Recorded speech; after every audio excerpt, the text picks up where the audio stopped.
Okay, so a drill we're going to work on is having Scott react to a threat, and to kind of put him in a sort of vulnerable position where he's not going to be too ready to defend the attack and get ready.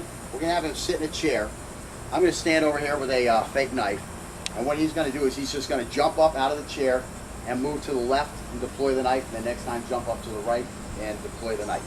And again, when you deploy the knife, you want to work on not, too big of a show with the knife. You want to make it look like, hey, I'm cool, I'm relaxed, I've done this before. So just take your time and be nice and smooth like that.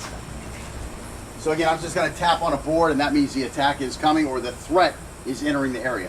We're going to stop, stay back. Okay, that was fine. That was more than fast. And again, this blade right here isn't really made for centrifugal openings. He's doing a good job on it. He's worked on that before. Again, centrifugal openings, that's something you have to work on a lot. And I would definitely say start with a trainer knife if you haven't done it before.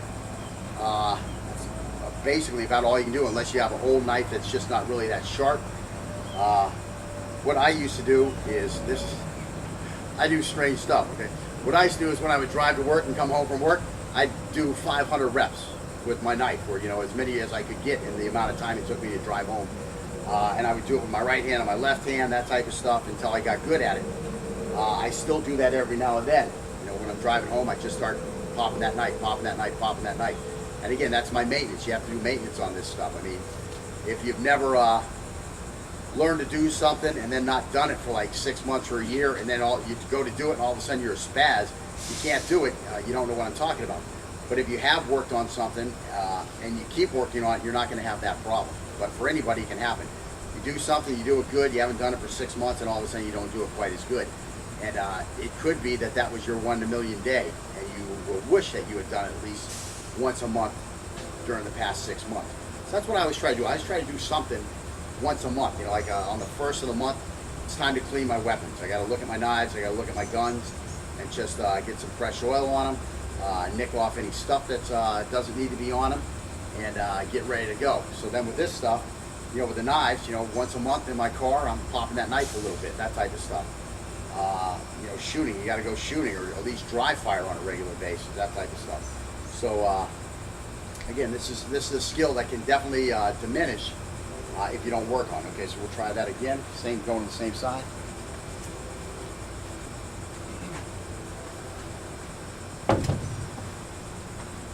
Stop, stay back. Okay. So try that to the right a couple times.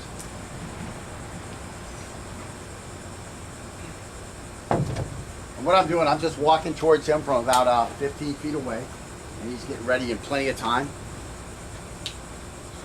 And again, this would be, you're walking towards your car, you're getting your keys in your car, and all of a sudden you hear somebody coming towards you. You turn, you see him walking directly towards you. You don't know the guy, you don't want nothing to do with him. All right, so we'll try it a little closer. This time what I want you to do is just start walking backwards as you're deploying that, as you're getting the knife deployed, so that you can gain some space. So I'm within 10 feet of him now, just to the right of the camera, and I'll knock on this thing. And so that's the thing, all of a sudden he's moving those feet, and it's like that, walking and chewing bubble gum situation, where you got a lot of different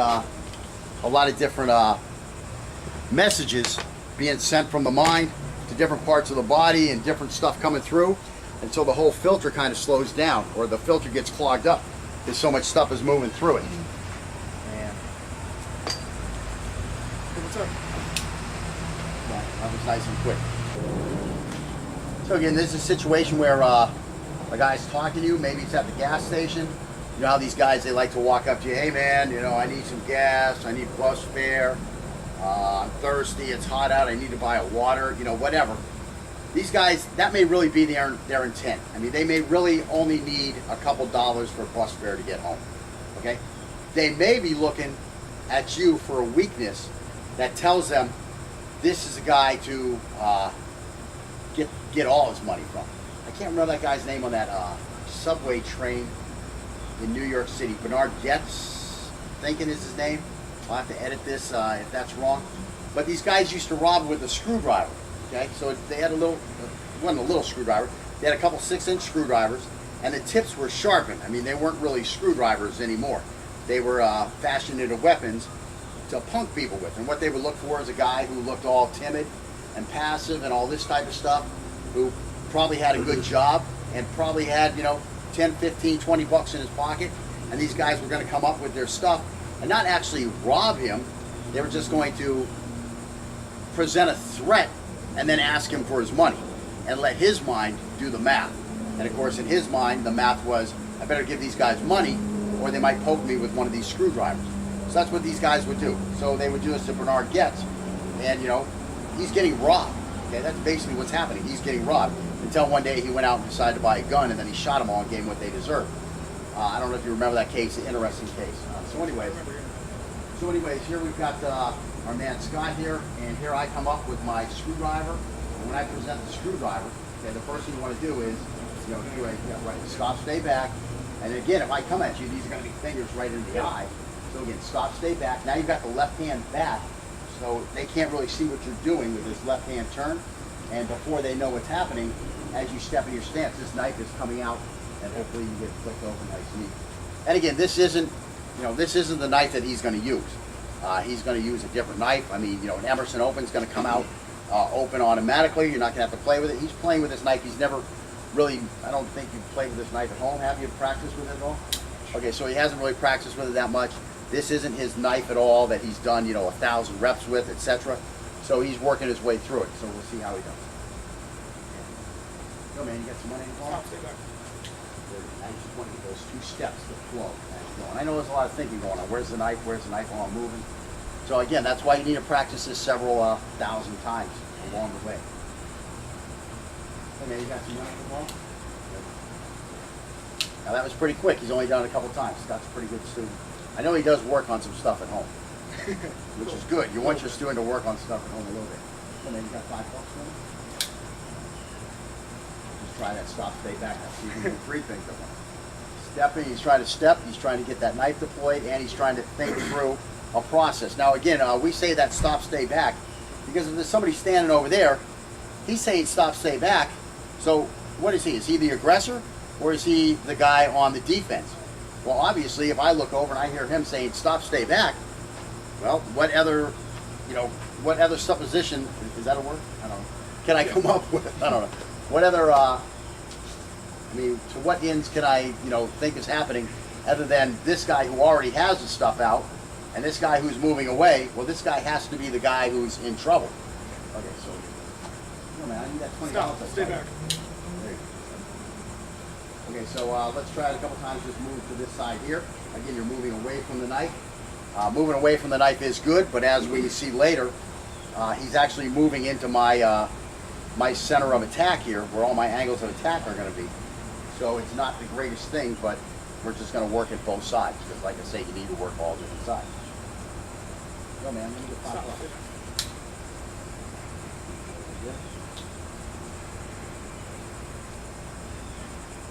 Go, man, let me get $5. Stay back. See how I had to turn? See how that was much more the way I had to turn? I had to come way over here to get back on him, so he really screwed up my OODA loop. My orientation to him was gone. I had to move to re-observe him, get my orientation right. Then I can, again, start to get ready to make a decision to attack him. I mean, it might be that when I pull this thing out, I'm thinking, I'm going to stab this guy if he says any shit to me. But now, all of a sudden, he started moving, and now he's not in my orientation anymore. I'm not oriented right to him. So the first thing I got to do is I got to get back on him. I got to observe him. Now he's doing something. Oh my God, what's he doing? I have to analyze all that for this side. So now I'm the guy walking and chewing gum, okay? Now he's done this, or you've done this, or whoever. If you've done this 1,000 times, guess what? You're not having to walk and chew gum. You're just doing what comes naturally. It's a conditioned reflex. It's a response that's automatic. You'll get the knife out, pop this thing, and get over here. I didn't have to think about that. So now guess what? I'm ready to make a decision on my action. Well, what we'll get to later is when we do this, we're going to come slash, slash, bam, bam, bam, like this, where we use a little combination with our hands and our knife. And if you get that to where that comes automatically, guess what? You start standing here and this guy decides to make a move at you, what's going to come out? Well, what have you practiced for the last 1,000 reps or whatever? That's what's going to come out, okay? If you didn't practice anything, who knows what's going to come out? Probably, oh my God, oh. something like that's going to happen. Your hands are going to go up, and this type of stuff, and you're going to be done. This guy's going to skewer you with this little screwdriver. So again, that's why you want to practice this stuff over and over and over with a correct response, so that that response will come out, and you won't have to think about it. Now you can be thinking about other things like, holy shit, where do I go to get out of here? Where's an avenue of escape? Where's somebody who maybe can help me? Where's one of my buddies at? Something like that. You can be thinking about that stuff instead of thinking, what do I do? What do I do with this knife? What am I doing? What's he doing to me? No, you already know. When a guy comes up to you and does this, boom, boom, boom, over here, and we're ready to go. That's what you want in your mind. These are conditioned responses, conditioned reflexes that you want. They say it takes 3,000 repetitions to build a conditioned reflex. I'm not certain it takes that many, but to make sure, that's what you want. You want to get like 3,000 reps. Yeah. Yo, home Pete. How about Stop. Stay back. Yo, man, I saw you buy some stuff. Whoa. I mean, what's this guy going to do? Oh my God, I'm being attacked. I mean, worst case scenario, he might take a slash right away, but we're going to work on all that. We're just advancing a concept, then using more drills to advance it a little further.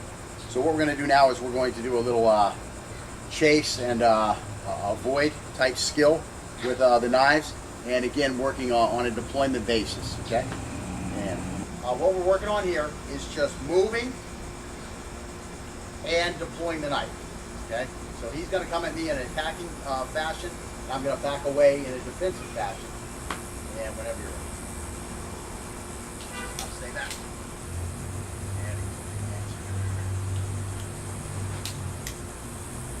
Again, what we're going to do here this time is I'm going to say to stop, stay back. And we want to come with a technique where you're going to come across on a 3, a 4, stick the hand out, then a 5, and then one more time the hand out. Finish. Okay? And again, whenever you're ready, okay? Stop, stay back. Just try to get the hands moving like that. Just go slow. Here, let's just look at it one time. So you get it deployed. Now it's going to come up here on a 3. 4, come all the way back in, the hand goes out. A 5, and the hand goes back out again. That's it. So we're trying to get the hand moving with the knife, and again, we're practicing this with a training knife, not a real knife. Getting the hand and the knife moving into the same areas at the same time is something you really want to work on. It's very critical during a real knife fight, and it's very critical that you develop the skill to get that empty hand out of the way of that blade. Hand, 3, 4, hand, 5, hand. So 3 hands, 3 angles with the blade. Now, and also a stop, stay back. Stop. Stay back.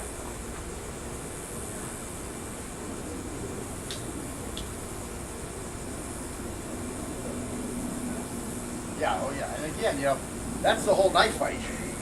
Somebody's going to be cut. Stop, stay back.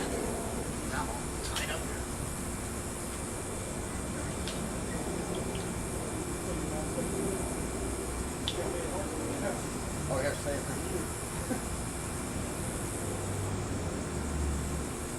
Yeah, I mean, I'm having to take long steps because that jump can get on me. I got to get the hell out of there. Stop. Stay back.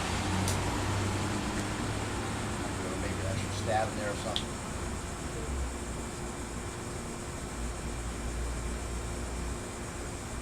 Stop, stay back. So again, we're just working on those angles again. So just stand in front of me. Just stand facing the same way I am. So no, right over here. Okay, so again, we're just going to look at that drill, what I call a maintenance drill. You're just going to stand in kind of a natural stance. And again, you're just going to drop down and stick that hand out.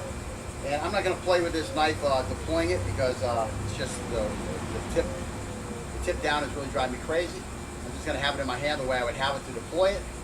And a lot of times, like I say, you'll have the knife out already.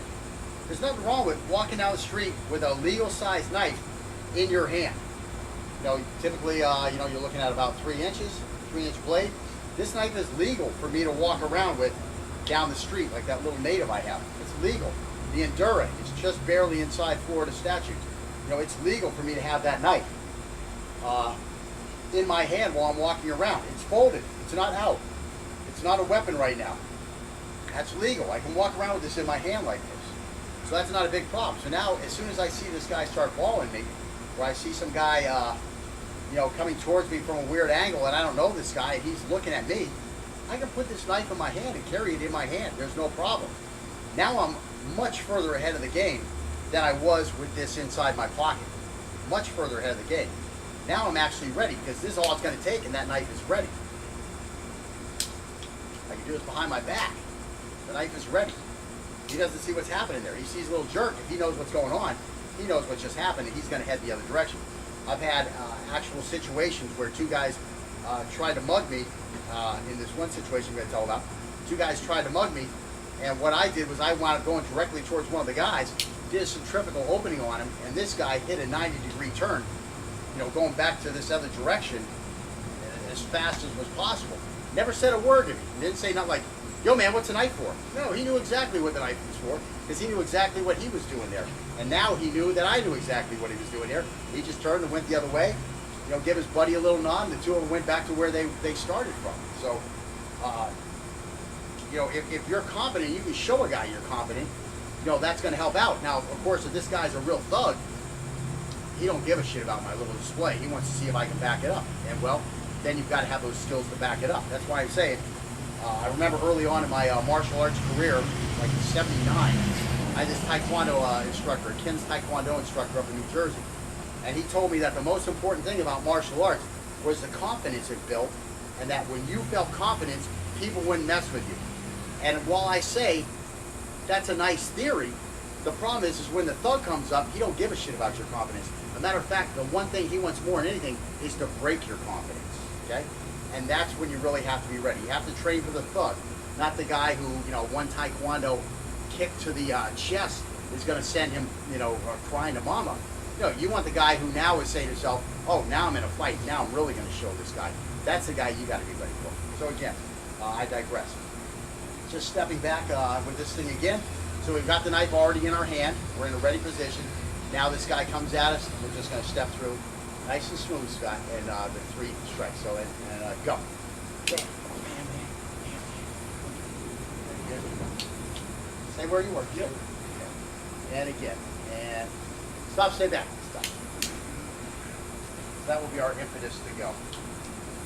And stop, stay back. So that's 3 of those. Now we're going to go 3 forward. Now we're attacking a guy who's going for the knife. He doesn't know we have the knife. He's now reaching into his pocket. We see the knife start to come out, or the gun start to come out. We're going to tap him once in the head to slash him up. And go.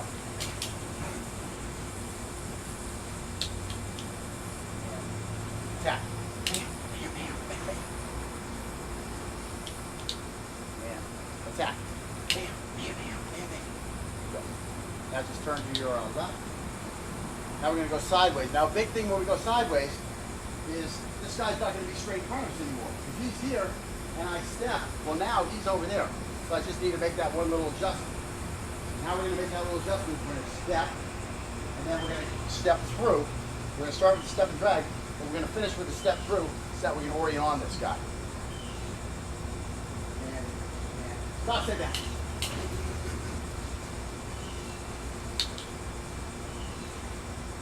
Stop, stay back.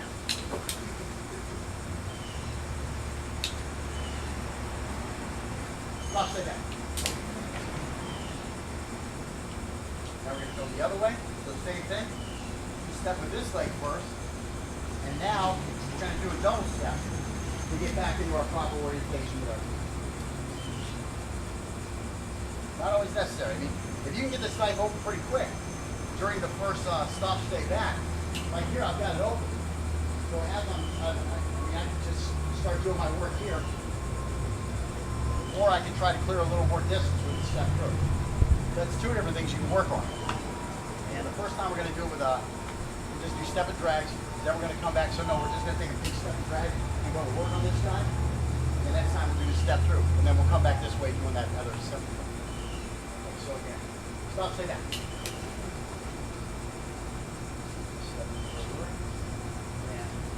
Stop, stay back. And stop, stay back. Moving back to the right side. And stop, stay back.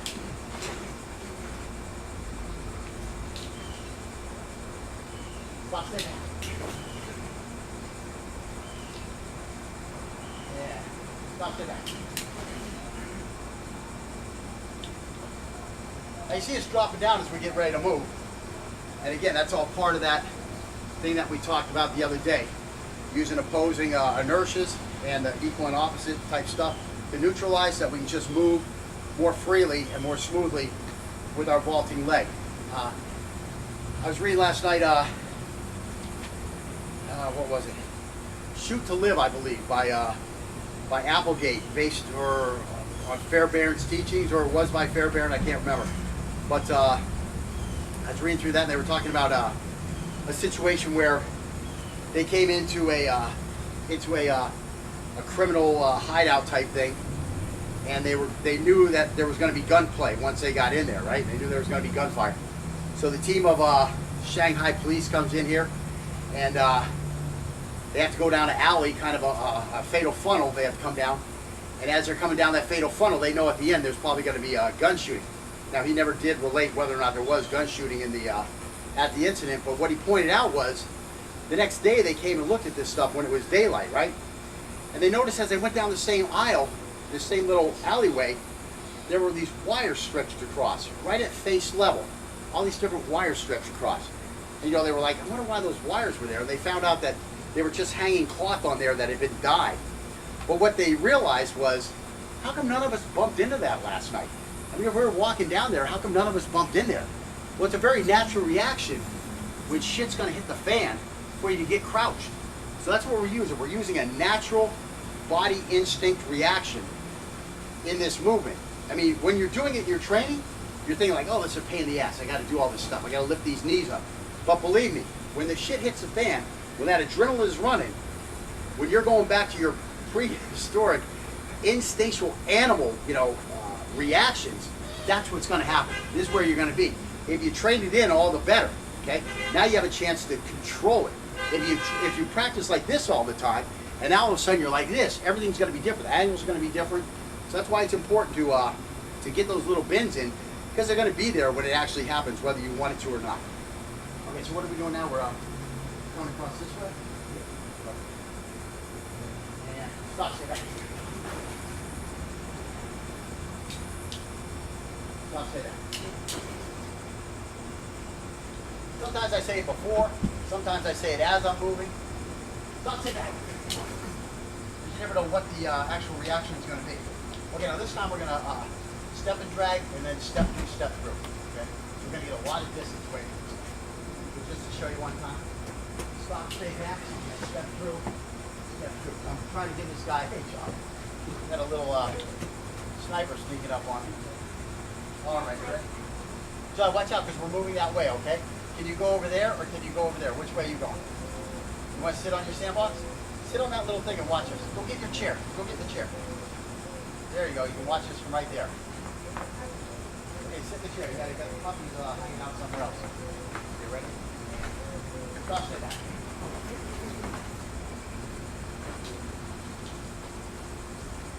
And stop, stay back. And again, you get all that knife work going while your feet are moving. Again, walking and chewing bubble gum. And stop, stay back. All right, so we worked through a couple different drills, skills, and Scott's coming through them real well. He looks good. He's moving good. And let's get on to the next, whatever we're going to